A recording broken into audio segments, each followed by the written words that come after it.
Достар, санат ақында лафетмеге еп девам етеміз. Әлбетте көргеніміз кібі, біздің мұхбиріміз айтқаны кібі, театр инсанның вясында балачықның тербейлімінде ғайт мұйым рольны ойнамақта вясында рухиятчылар дейлер ки, психологлар дейлер ки, не қадар чоқсыз işte omurge, ne kadar çok siz balaçıklarının omurge, tamam şu sanatını, müzikani, tiyatrını getirseniz o kadar onlar terbiyeli ve güzel insanlar olacaklar. Şu cümleden biz müzik hakkında laf etmek isteyimiz, tamam, bütün hem de ana babalar hem de balaçıklar için ve bütün vatandaşlarımız ile.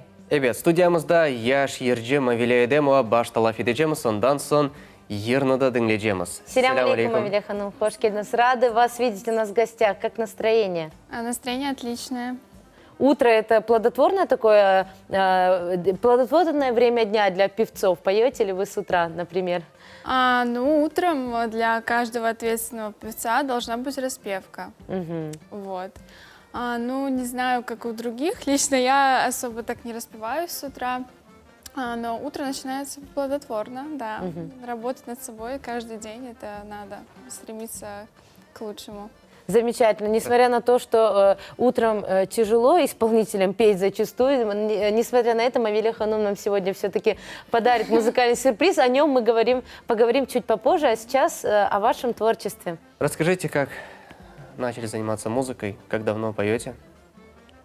Изначально все началось с того, что я просто перепутала кабинет с танцами и вокалом. Это дворец пионеров. Меня сестра записала, я пошла, мне было лет 9-10, и я иду, на 4-й этаж поднялась, зашла не в тот кабинет и наткнулась на вокальный ансамбль «Бульбулер», где преподавателем являлась